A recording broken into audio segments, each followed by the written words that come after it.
Salut la team, c'est Pierre de Phone Android, j'espère que vous allez bien et on se retrouve aujourd'hui pour une nouvelle vidéo. C'est un produit que vous êtes beaucoup à attendre. Ce produit, c'est le Pixel 7 Pro. Alors oui, il arrive un petit peu en retard, le Covid s'en est mêlé, mais voilà, on est là, on est au poste pour vous parler de ce nouveau téléphone de Google, sachant que le test écrit est déjà publié sur le site de Phone Android. Vous aurez tous les détails techniques, vous le retrouvez dans la description. Donc le Pixel 7 Pro, il a été annoncé au début du mois d'octobre 2022 par Google avec le Pixel 7 et c'est l'évolution naturelle du Pixel 6 Pro qui est sorti en 2021. Il adopte grosso modo le même écran, la même batterie, le même module photo, mais il y a quand même quelques petits changements au niveau du design et surtout du processeur. On va s'attarder là-dessus bien en profondeur. Ce téléphone, c'est un produit haut de gamme qui est vendu à 899 ou 999 euros. Pour ce prix-là, on s'attend quand même à avoir un bon téléphone. Encore une fois, on est dans le domaine du haut de gamme, même si on reste sous la barre des 1000 euros.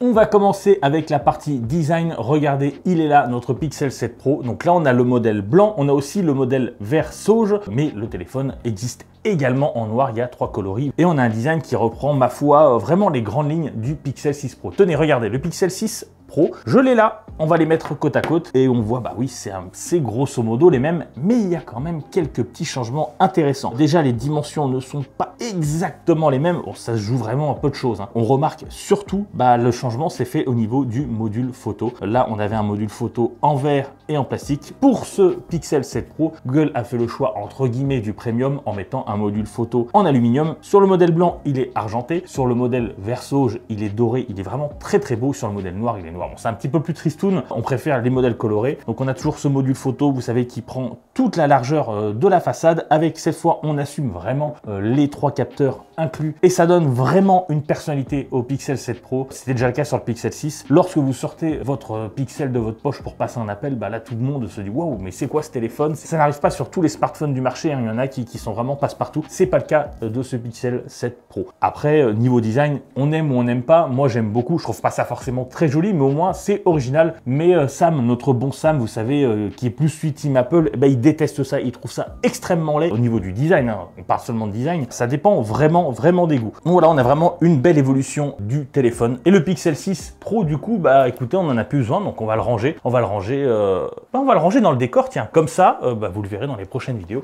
Regardez, je le mets là, en direct, boum, et voilà. Maintenant, il sert de déco. Et qu'est-ce qu'on peut dire d'autre sur ce Pixel 7 Pro? Bah déjà, il est pas léger, hein, il fait 211 grammes. C'est plus que le Galaxy S22 à titre d'exemple. Il est aussi relativement épais, hein, il fait presque 9 mm d'épaisseur. Mais vous savez quoi, en main, il paraît très léger, tout simplement parce que Google a soigné son design. Ça, c'est une technique qui est utilisée par les constructeurs de smartphones depuis quelques années déjà. Le capot arrière ainsi que l'écran sont légèrement incurvés sur les côtés, donc ça lui donne vraiment un petit air aérien. Concernant la dalle, c'est une dalle OLED de 6,7 pouces. On va pas s'étendre sur ses spécificités techniques, vous retrouverez tout dans le test. Sachez juste que c'est une dalle LTPO, donc avec un taux de rafraîchissement de 100 Hz, ainsi qu'une résolution qui peut aller jusqu'à 1440p, mais nous, on vous conseille plutôt de le mettre en 1080p parce que sur ce format-là, bah, ça change pas grand-chose et ça économise un petit peu l'énergie. Mais là, on a un écran lumineux, très fidèle au niveau des couleurs, donc c'est un vrai plaisir à utiliser. Et enfin, pour finir, au niveau du design, on peut noter deux choses. Déjà, les boutons sur le côté, ils sont inversés par rapport à 95% des téléphones Android du marché, donc pour le coup, il y a un petit coup à prendre, hein. Le bouton d'allumage est en haut et non en bas. D'habitude, c'est l'inverse. On a aussi toujours le capteur d'empreinte qui est sous l'écran et également un nouveau système de reconnaissance faciale qui marche vraiment à la perfection. Lorsque vous couplez les deux, en fait,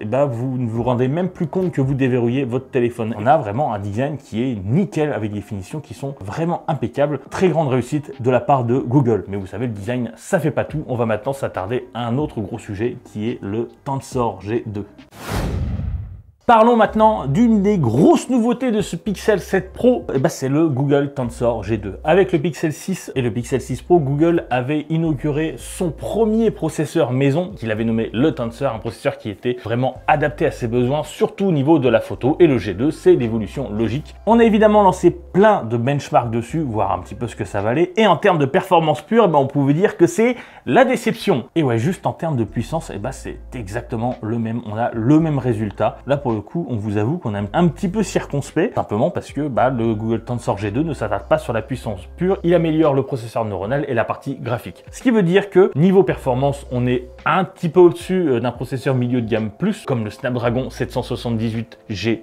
C'est un processeur qui équipe des téléphones comme le Nothing Phone One ou l'Honor 70, téléphone qui tourne autour des 500 €. Et on vous avoue que une telle puissance pour un téléphone à 900 €, nous, ça nous gêne un petit peu quand même. Mais pas de panique, tout tourne bien, on n'a pas de ralentissement. Google s'est vraiment concentré sur l'expérience utilisateur, un peu ce qu'on avait dit tout à l'heure, hein. Mais quand même, on aurait aimé un petit peu plus de patates, simplement parce qu'un processeur plus puissant, ça vieillit mieux, et surtout, ça justifie le prix de 900 €. Mais bon, Google s'est concentré sur l'usage. Mais oui, il y a vraiment des améliorations qui ont été apportées au niveau de la photo, on le verra dans la partie suivante, et aussi au niveau du GPU. Là-dessus, ça veut dire que vous pouvez faire tourner en gros tous les gros jeux du marché. Par exemple, Diablo Immortal, lui, il tourne à 60 images par seconde avec tous les graphismes au maximum. On sait que c'est important dans Diablo, donc là-dessus, vous pouvez jouer sereinement sur votre Pixel 7 Pro. Sur Genshin, c'est un petit peu plus compliqué. Si vous voulez jouer à 60 images par seconde, il faut faire des concessions au niveau du graphisme. Vous pouvez pas jouer avec tout à fond, comme c'est le cas sur des téléphones qui sont vendus au même prix. On pense au Xiaomi 12T Pro qu'on a testé il y a pas longtemps. Si vous êtes un joueur, écoutez, dirigez-vous plutôt vers un autre téléphone parce que celui-ci ne vise pas du tout les joueurs mobiles. Concernant la chauffe, elle est toujours très bien maîtrisée sur le Tensor, mais il y a quand même une petite chose à noter, c'est que vous savez, le module photo, on est passé d'un module plastique et verre à un module en aluminium. Donc, ça veut dire que lorsque vous êtes en jeu,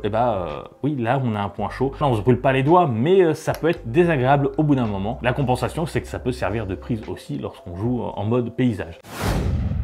Concernant la technique, on va très peu parler de la batterie parce que c'est exactement la même que le Pixel 6 Pro. Une batterie de 5000 mAh avec une recharge de 30 watts, ça veut dire qu'on tient la journée entière et on recharge son téléphone en un peu moins de 2 heures. Là-dessus, la promesse de Google est tenue. Et enfin, on va parler très rapidement de l'OS. Le Google Pixel 7 Pro ainsi que le Pixel 7 sont les premiers téléphones à avoir Android 13 en natif préinstallé. On a un Android 13 qui est pur, Google oblige. On est un petit peu dans la même évolution que du Pixel 6 au Pixel 7. Ça veut dire qu'on réutilise quelque chose qui a vraiment changé l'année dernière, on l'améliore un petit peu, vraiment, même si on n'y connaît pas trop ou qu'on n'y fait pas gaffe, on pourrait même croire que ce téléphone est sous Android 12, mais non, c'est bien Android 13. Et surtout, avec ce Pixel 7 Pro, vous êtes garanti d'avoir les dernières mises à jour avant tous les autres, parce que tout simplement Google la réserve à ses propres téléphones et surtout il n'y a pas de surcouche, donc ça facilite les choses. Dernier point concernant la partie logicielle, c'est que Google promet jusqu'à 5 ans de mise à jour logicielle pour ce Pixel 7 Pro, ce qui veut dire que là on est quoi, en 2022? En 2027, votre Pixel 7 Pro, il sera encore dans la course. Donc si vous voulez vraiment garder votre téléphone dans le temps, c'est vraiment un produit extrêmement intéressant. Voilà, on a passé la technique, on va maintenant s'intéresser à la dernière partie et pas des moindres, on va parler du capteur photo.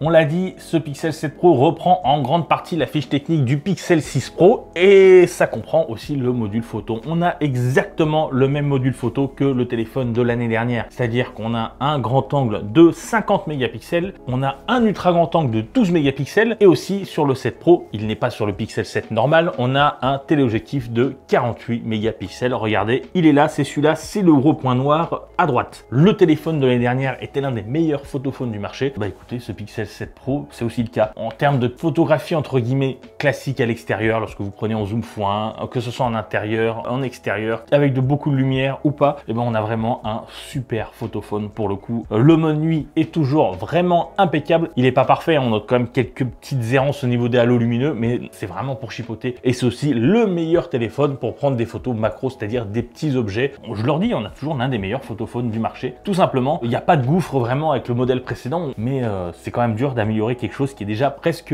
nickel. Mais Google ne s'est quand même pas reposé sur ses lauriers et c'est là que le Tensor G2 rentre en jeu. Google a par exemple introduit une toute nouvelle fonctionnalité qui s'appelle Super Res Zoom. Super Res Zoom, c'est quoi? C'est vraiment une utilisation maligne des capteurs photo ainsi que de l'intelligence artificielle pour améliorer vos photos qui sont prises avec un zoom. Si vous prenez une photo en x5 ou x10, le Pixel 7 Pro prendra le même cliché avec le grand angle et le téléobjectif. Et après, il combinera les deux pour donner un cliché qui est vraiment nickel en fait. Quand vous prenez en zoom x5, vous avez l'impression d'avoir pris une photo entre guillemets zoom x1 normal. Donc c'est vraiment très impressionnant. Même en zoom x10, vous prenez quelqu'un de loin, sur de nombreux autres téléphones, oui, on voit la personne, mais elle n'est pas forcément reconnaissable, on ne reconnaît pas vraiment ses traits du visage. Là, c'est le cas. On est vraiment face à un zoom qui est très intelligent. Après, bien sûr, si on va au-delà du x10, on commence à voir qu'il y a du zoom, mais ça reste quand même très propre. C'est un très beau travail travail de la part de Google. On remarque aussi les grandes performances du zoom x2. On est beaucoup à utiliser le zoom x2. Ça permet d'avoir un angle qui est plus proche de ce qu'on voit. Écoutez, là aussi, le travail a été vraiment très soigné de la part de Google. Là, il n'y a que le capteur grand angle qui est mis à contribution, mais l'IA reconstruit l'image pour avoir quelque chose de très propre. L'autre nouveauté, c'est le mode anti-flou, ce qui veut dire que si vous ratez un petit peu votre photo, et ben vous allez dans Google Photos et vous avez un nouvel outil qui s'appelle tout simplement anti-flou, qui permet de corriger un petit peu la netteté. Si votre photo est complètement floue, évidemment, ça ne marchera pas. Ça permet de corriger très légèrement le flou. C'est vraiment efficace et surtout, ça ne marche pas qu'avec les photos prises avec le Pixel 7 Pro. Et oui, parce que ça passe par Google Photos. Donc, si vous avez pris avec votre ancien téléphone, que n'importe quelle marque, et ben vous pouvez quand même corriger la netteté. Et ça, c'est vraiment très fort de la part de Google. Et après, on retrouve évidemment tout ce qui avait été mis en avant avec le Pixel 6 Pro, comme la gomme magique qui a été un petit peu améliorée. C'est un truc que je trouve génial. Par exemple, vous êtes en vacances, vous vous prenez en photo devant un monument, mais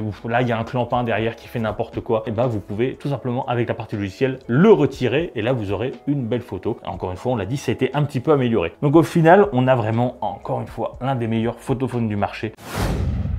Donc au final, qu'est-ce qu'on peut dire de ce Pixel 7 Pro? Bah, écoutez, c'est l'évolution logique du Pixel 6 Pro. On dirait presque que le Pixel 6 c'était un prototype par rapport à celui-là. C'est le même mais en mieux. C'est-à-dire le même, on a le même écran, on a le même appareil photo, on a pratiquement le même design et on a une partie photo qui est un petit peu plus soignée grâce au Tensor G2. C'est un téléphone pour ceux qui veulent un produit qui dure dans le temps, pour ceux qui veulent la dernière version d'Android 13 et aussi pour ceux qui veulent un super appareil photo sur leur smartphone. Par contre, on l'a dit, si vous êtes joueur, allez voir plutôt vers d'autres produits parce que c'est pas du tout la cible de ce Pixel 7 Pro, mais au final, on a tout simplement l'un des meilleurs téléphones de 2022, même si c'est vrai que c'est une réussite qui est moins éclatante que l'année dernière, parce que l'année dernière, on a vraiment été surpris par le Pixel 6 Pro. Écoutez, c'était un test assez intense. Si vous avez la moindre question sur le Pixel 7 Pro, posez-la dans les commentaires, on s'efforcera d'y répondre. Et aussi, n'oubliez pas, mettez le petit pouce bleu, nous, ça nous fait plaisir et abonnez-vous et surtout activez la petite cloche parce que comme ça, quand les prochaines vidéos arriveront, vous serez directement notifié sur votre téléphone. Sur ce, nous on va continuer à jouer un petit peu avec ce smartphone de Google et on se dit à très bientôt pour de nouvelles aventures. Allez, ciao!